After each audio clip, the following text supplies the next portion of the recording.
Bonjour et bienvenue dans le podcast ésotérique. J'ai créé ce podcast dans l'idée d'y rassembler toutes les informations qui me semblent utiles et justes lorsque l'on s'éveille à une spiritualité consciente. J'espère que cet épisode vous plaira, car aujourd'hui, nous allons parler des rêves. Lors d'un précédent épisode, nommé « Les rêves, le sommeil et les sorties astrales », je vous parlais donc de la mise en sommeil et de ses différentes étapes, mais également de la paralysie du sommeil. Aujourd'hui, nous allons centrer cet épisode sur les rêves. Les rêves sont une véritable fenêtre sur la richesse de notre esprit et sa complexité. C'est un canal de connexion qui parfois nous permet de connecter avec des parts de nous-mêmes dont nous n'avons pas conscience. C'est aussi une fenêtre, une ouverture, un lien avec les sphères de l'invisible et tous les habitants qui s'y trouvent. Il n'est donc pas rare de retrouver un proche défunt au détour d'un voyage onirique, comme il peut nous arriver de percevoir des personnages particuliers dont l'intensité et les paroles nous marquent profondément, même au réveil.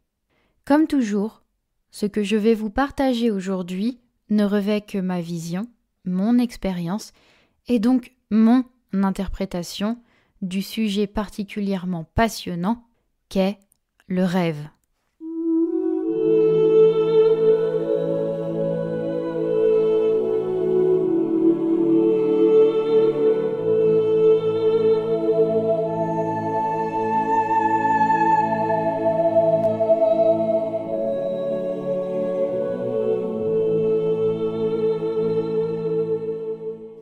Alors entrons dans le vif du sujet.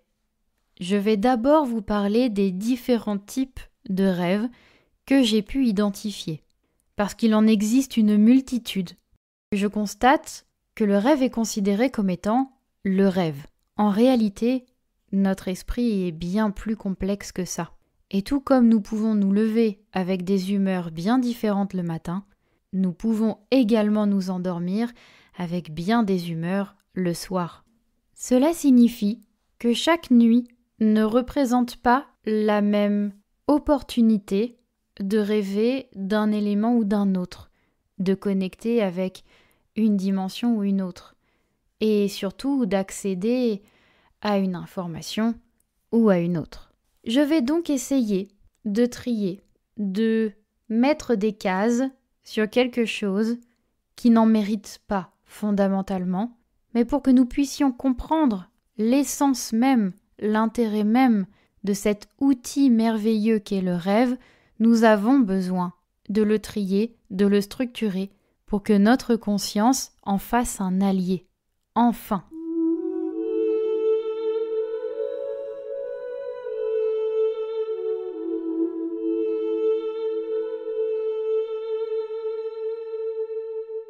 Il y a d'abord les rêves en lien avec le traitement des informations conscientes. Je ne sais pas réellement comment nommer ces rêves-là. Ce sont ceux que l'on fait le plus régulièrement, ceux qui représentent comme une sorte de gloubi-boulga de différentes influences conscientes auxquelles nous avons pu être confrontés durant notre journée ou durant une temporalité relativement proche, c'est-à-dire les conversations que nous avons pu avoir, éventuellement les disputes, les constructions, les projets que nous avons, les séries que nous avons regardées, les musiques que nous avons écoutées, bref, tout un mélange joyeux et bien complexe de tout ce à quoi nous avons été confrontés et qui, comme une sorte de grosse marmite géante mélangeant tout et n'importe quoi pour en faire une potion magique, se transforme en un rêve qui n'a pas toujours énormément de sens. Ces rêves-là sont néanmoins extrêmement importants. Ils sont importants parce qu'ils permettent le tri des informations, c'est-à-dire que chaque information a sa place. Nous sommes constitués d'une certaine manière comme une sorte de grande étagère de facteurs. Chaque information doit aller dans la bonne case pour être envoyée au bon endroit. Nous avons tendance à penser que toutes ces informations auxquelles nous sommes confrontés au quotidien ne vont que dans notre esprit, mais en réalité elles s'inscrivent dans l'ensemble de notre corps. Chaque organe a pour rôle de traiter un type d'info particulière. Il est donc nécessaire qu'il y ait une sorte de tri qui se fasse. Ça, c'est le travail de l'inconscient en collaboration avec notre corps. Ce qui permet une digestion des émotions ressenties durant la journée ou, dans le cas d'émotions très fortes, durant la semaine, le mois ou l'année passée. Ces rêves jouent donc en faveur de l'équilibre de la personnalité et donc de sa stabilité. Cela permet une soupape dans une phase qu'est le sommeil qui n'induit pas ou peu de réactions émotionnelles. Les émotions ressenties dans les rêves n'impactent pas autant le corps qu'une émotion ressentie en état d'éveil.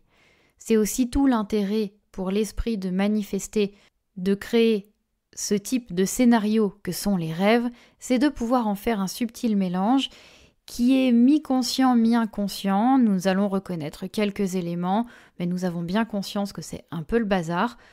Néanmoins, nous passons une bonne nuit de sommeil, nous avons vu des images sympas, ça nous a occupés pendant notre nuit, et le lendemain, nous sommes déjà plus enclins à pouvoir nous réveiller avec une certaine forme de sérénité.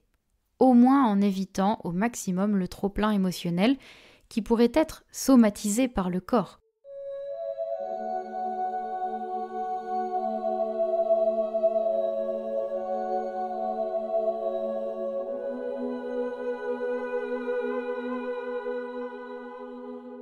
Nous avons ensuite les rêves symboliques et prémonitoires.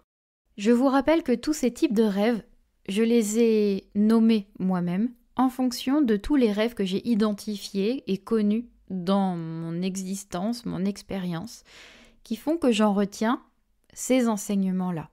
Ils ne sont pas académiques, ils sont expérientiels. Commençons donc par les rêves symboliques. Les rêves symboliques sont légèrement plus subtils, même bien plus subtils, que ceux en lien avec le traitement des informations conscientes.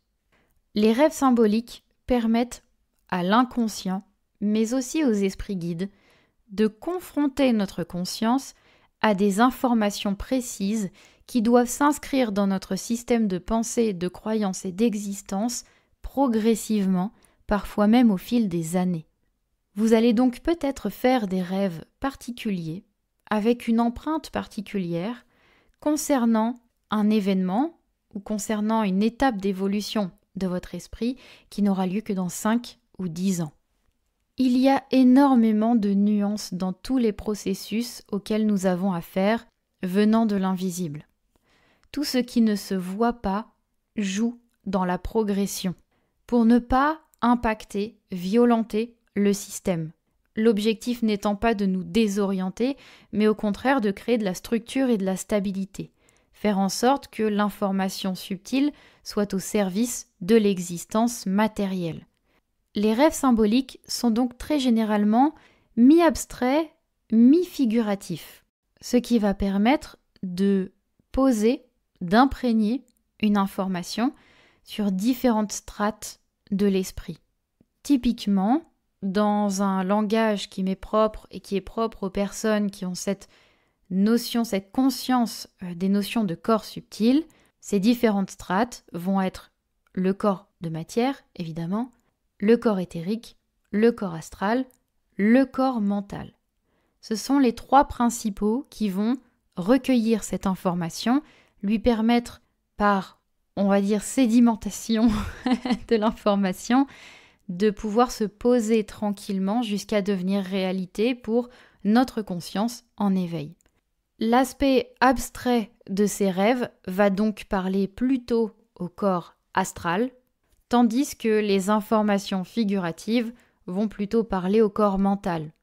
C'est évidemment une interprétation grossière de ce qui se fait en réalité, mais ça me permet de vous expliquer les choses le plus simplement possible. Ils représentent bien souvent des rêves initiatiques. Ce sont des rêves qui ont un fort impact sur notre manière de concevoir la vie, le monde, les épreuves, mais aussi notre personnalité. Ils ont donc un fort potentiel de transformation. Les rêves prémonitoires sont légèrement différents, même complètement différents. Ils permettent l'accès à une partie du futur le plus probable. Pourquoi je précise le plus probable ? Ma vision de la voyance est commune à ce que je vais vous dire maintenant. Lors de voyance, nous avons accès à une information qui est la plus probable. Ça ne signifie pas qu'elle va nécessairement se réaliser, cela signifie qu'en état de fait, actuellement, le futur le plus probable qui va se présenter à l'avenir, c'est celui-ci, celui que l'on capte. C'est la même chose pour les rêves prémonitoires.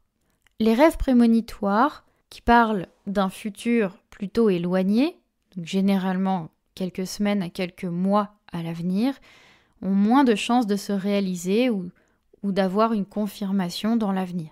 Mais ceux qui concernent des événements prévus pour quelques jours après le rêve sont généralement amenés à effectivement se réaliser. Ces rêves prémonitoires, lorsqu'ils concernent notre expérience, donnent de la structure et de l'intensité à notre potentiel de manifestation, c'est-à-dire ces idées que l'on a envie de réaliser, que l'on veut mettre en place, ces projets qui nous tiennent à cœur et pour lesquels nous donnons déjà de notre temps, de notre énergie et de notre attention. Ces rêves prémonitoires sont comme une connexion directe au potentiel de réalisation des idées qui nous animent. Mais soyons réalistes, ce serait trop facile d'avoir accès à ce que nous allons réaliser. Donc les rêves prémonitoires, nous les faisons généralement pour les autres. C'est en tout cas mon cas. De plus en plus régulièrement, j'ai accès à des informations qui me sont envoyées, données en rêve, et qui me permettent de savoir où en sont mes proches par rapport à leurs projets et par rapport à ce qu'ils réalisent. Alors attention, ce ne sont pas des rêves demandés. Je ne demande pas à avoir accès à une information à laquelle on ne m'a pas autorisé l'accès. Ce sont des rêves qui se présentent de manière spontanée, que je prends généralement pour des créations de mon esprit, et c'est lorsque j'en parle tout amusé à mes proches qu'ils me disent « Ah mais tu sais que ce dont tu as rêvé, c'est ma réalité, et c'est ce que je suis en train de construire. » J'ai donc régulièrement accès à des fragments, alors soit de l'histoire de mes proches, mais soit des projets qui sont en cours de réalisation, qui sont en train de se faire. Donc, nous pouvons être amenés à faire des rêves prémonitoires qui sont comme une sorte d'extraction de notre esprit, des lignes temporelles. Finalement, si l'on se réfère à tout ce que je vous ai déjà transmis dans des épisodes précédents, cela signifie que le rêve s'est manifesté dans un placement de la conscience en dehors du temps comme étant linéaire.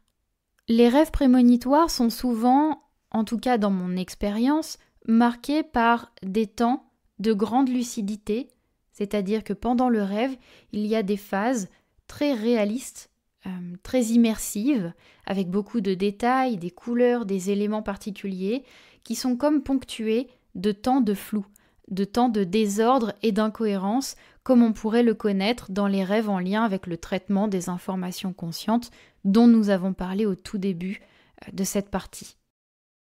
Les rêves prémonitoires sont souvent plutôt présents chez les personnes médiums ou à très forte intuition, mais ça nous en parlerons lors de la deuxième partie.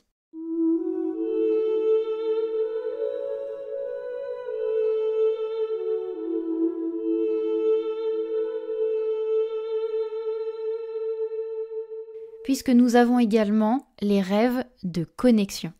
Les rêves de connexion comprennent notamment les rêves dans lesquels nous pouvons connecter, contacter nos défunts proches, nos proches décédés. Ces rêves permettent de manifester, de créer un lien, un état entre deux, permettant aux esprits incarnés et aux esprits désincarnés de pouvoir se trouver sur la même tonalité et donc de pouvoir communiquer ensemble.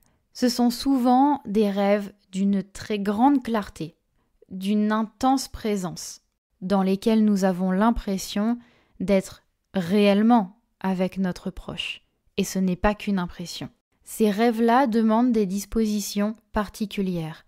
Il est nécessaire que nous soyons dans une bonne vitalité.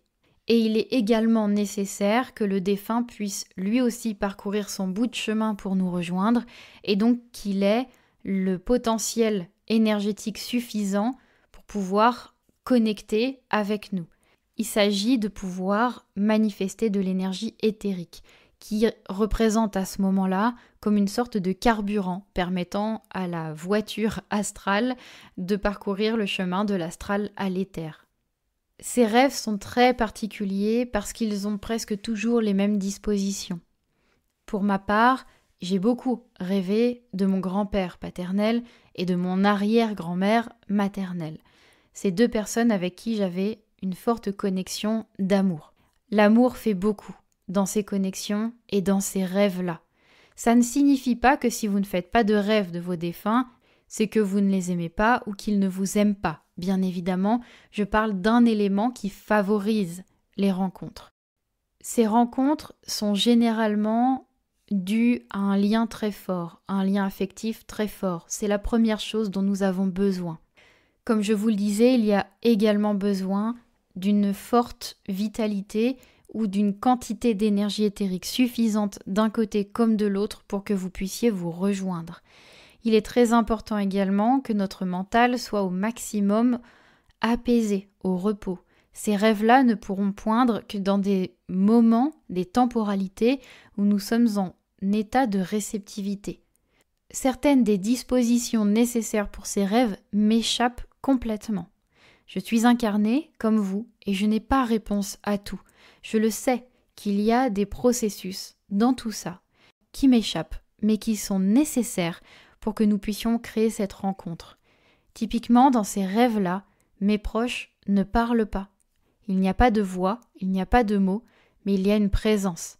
Il y a parfois même du toucher. On se touche les mains, on se touche la joue. On a une faculté forte à déclencher des réactions physiques. Et quand je dis qu'ils ne parlent pas, c'est qu'il n'y a pas nécessairement besoin qu'ils parlent. L'émotion, l'information passe par un autre biais. Bien évidemment, ça ne signifie pas qu'ils ne parlent jamais. Il y a ensuite les rêves induits par les guides spirituels. Ces rêves-là sont initiés par les esprits guides qui nous accompagnent au quotidien. Ils sont bien différents de ceux que nous partageons avec les défunts, notamment parce que nous n'avons pas le même lien émotionnel avec eux. Les guides ont d'ailleurs tendance à se montrer assez rarement dans ces rêves-là, ou alors sous des formes d'emprunt, c'est-à-dire des formes connues du rêveur. Donc on peut parler de formes humaines ou animales. Il est tout à fait possible qu'ils prennent la forme de figures que nous apprécions particulièrement, avec lesquelles nous nous sentons connectés, mais il est tout à fait possible qu'ils empruntent des formes tout simplement humaines, mais non connues, que ce soit dans cette vie ou dans une autre. Pour ma part, je fais régulièrement des rêves dans lesquels on me donne des conseils, notamment de santé. Par exemple, il m'est arrivé un jour de rêver d'un homme qui me rencontrait dans la rue pour me dire qu'il serait quand même temps que je m'occupe de ma vésicule biliaire. Honnêtement, à ce moment-là, j'ai pensé que c'était simplement un rêve conçu par mon esprit. Il avait une réalité, une intensité particulière, mais je n'y ai pas prêté attention particulièrement. Puis, 1 an et demi plus tard, j'ai commencé à avoir des sensibilités au niveau de ma vésicule biliaire accompagnées de douleurs. Il a donc fallu, cette fois-ci, que je m'en occupe. J'ai bien regretté de ne pas l'avoir fait plus tôt. C'est ce que je vous disais, les rêves initiés par les guides ont tendance parfois à nous préparer bien en avance à des choses qui sont soit déjà là, ou des choses qui vont se présenter plus tard. Là, je pense qu'il y avait déjà une sensibilité au moment du rêve, mais qui était encore contrôlable. Bien heureusement, j'ai pu m'en occuper lorsque c'était encore contrôlable. Tout simplement, ces rêves sont particuliers parce qu'ils ont tendance à nous donner des indications sur ce qui viendra à l'avenir pour nous, ce qui va être nos cycles à venir, ce qui va constituer nos envies, nos réalisations ou nos interactions avec un entourage plus ou moins proche. Ces rêves ne sont pas là pour mettre en avant les guides, mais pour nous informer de quelque chose qui nous concerne ou qui concerne directement notre environnement. À la différence des rêves concernant les défunts qui, eux, vont vraiment mettre en avant le défunt, qui va tout faire pour se rendre reconnaissable et jusqu'à même nous donner des informations, des indices sur des choses que l'on veut savoir. Il y a enfin les rêves concernant les vies parallèles. Ces rêves sont comme une fenêtre sur nos expériences simultanées en tant qu'esprit. En tant que conscience, nous sommes persuadés que notre expérience humaine, incarnée, est la seule que nous expérimentons à l'instant T. Mais lorsque l'on expérimente ces rêves, on se rend compte que notre esprit vit de nombreuses expériences, de nombreuses incarnations, pourquoi pas, sur d'autres espaces et d'autres temps. Évidemment, lorsque ces rêves se manifestent, ils sont comme une sorte d'extraction, une nouvelle fois, de ces lignes temporelles qui régissent notre quotidien d'un point A à un point B. Généralement, dans ces rêves, nous avons l'impression de connaître les gens que nous voyons. Nous ne les connaissons pas consciemment, mais il y a visiblement un lien qui est déjà établi, comme des habitudes. C'est comme si nous réagissions finalement à quelque chose de connu, mais avec cette dimension de mystère, de qu'est-ce que je fais là? Comment ça se fait que je connaisse cet environnement? Parfois, nous en avons conscience pendant le rêve, et ça, ce sont des petites fenêtres de lucidité qui peuvent s'inscrire dans ces rêves. C'est très intéressant et nous en parlerons dans la partie numéro 3, donc dans un prochain épisode. Mais généralement, nous nous en rendons compte a posteriori, après le rêve, donc au réveil. Ces rêves induisent une forte sensation de réalité. Il est d'ailleurs même possible, parfois, de voir la suite de ce rêve ou de reconnecter avec l'espace de ce rêve des mois ou des années plus tard. Je vous ai donc fait un tour d'horizon des différents types de rêves que j'ai pu identifier. Chacun de ces rêves sont très particuliers, j'aimerais vous en parler pendant des heures, malheureusement, ça ne sera pas possible. Dans tous les cas, peut-être que vous vous reconnaîtrez dans une forme ou une autre de ces rêves, mais j'aimerais quand même vous parler de tout ce qui va favoriser, ou non, la survenue de ces rêves particuliers, notamment lorsque l'on parle des rêves de connexion ou des rêves symboliques et prémonitoires.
Comme je le disais dans la première partie, de nombreux facteurs vont influencer les types de rêves que nous allons faire. J'ai identifié 2 profils, qui ne sont évidemment pas les seuls que nous pouvons identifier, mais disons les 2 catégories majeures. Le premier profil, c'est celui du mental fort.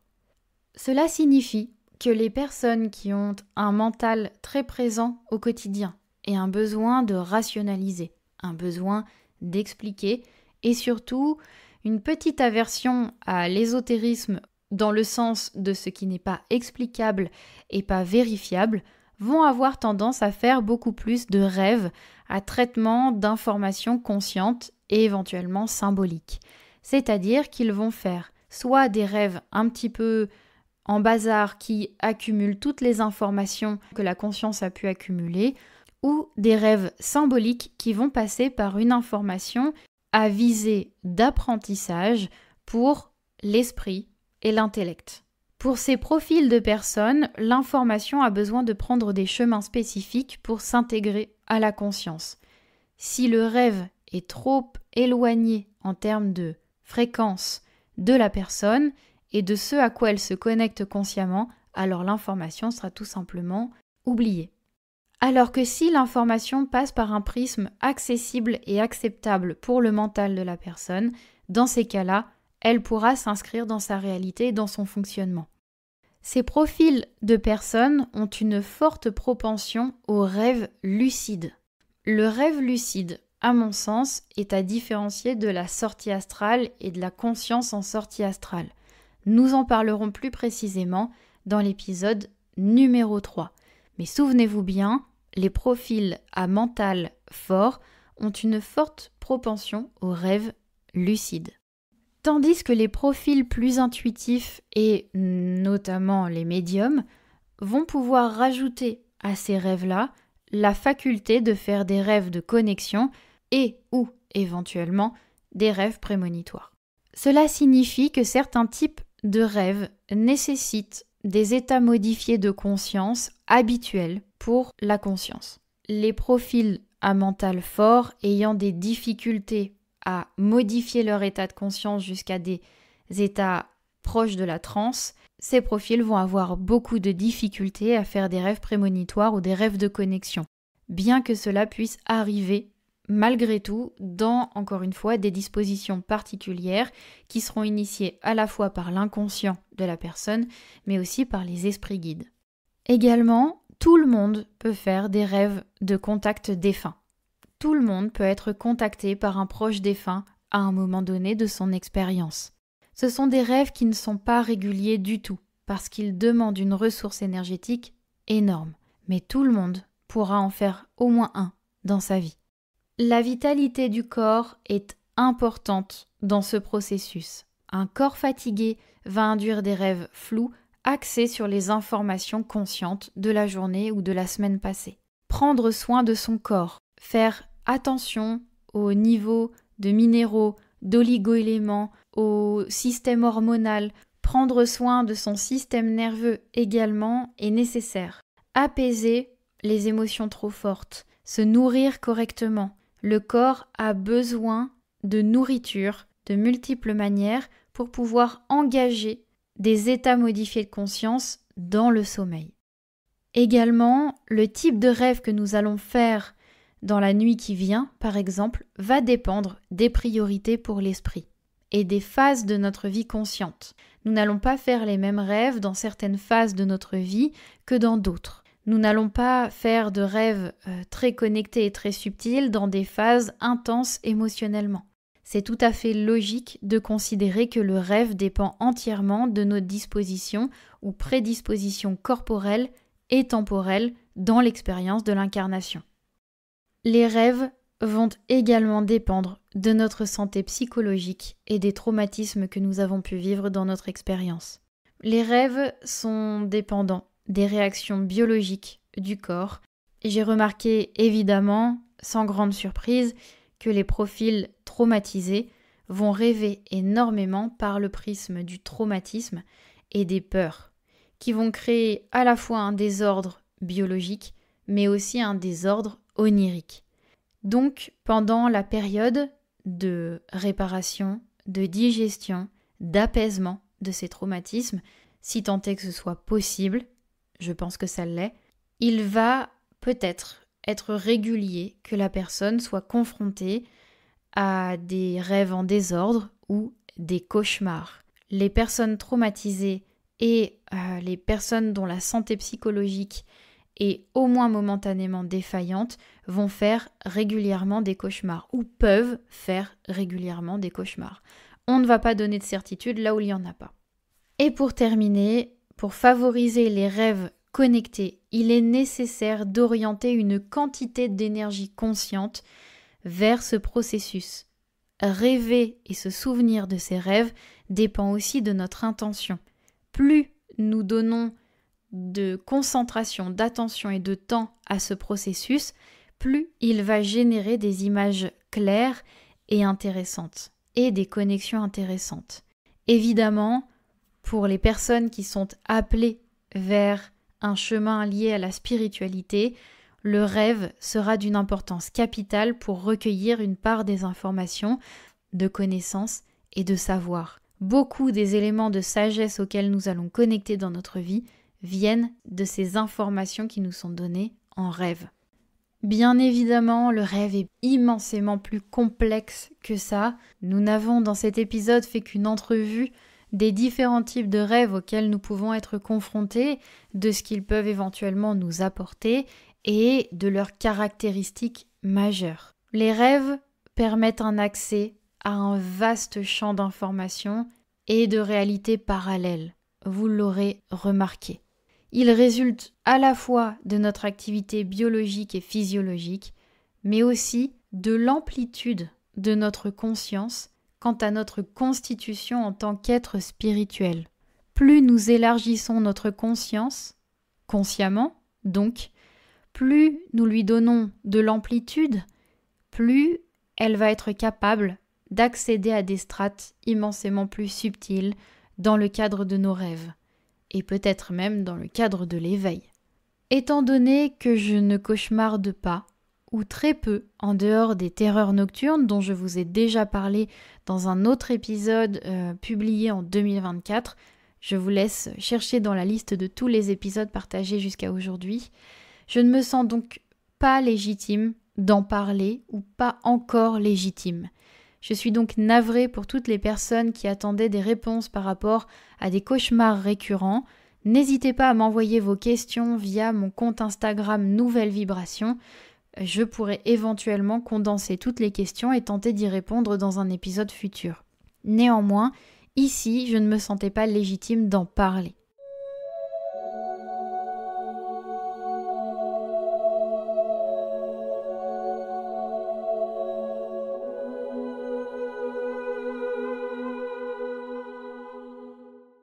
Je vous donne donc rendez-vous au prochain épisode sur les sorties astrales et les rêves lucides.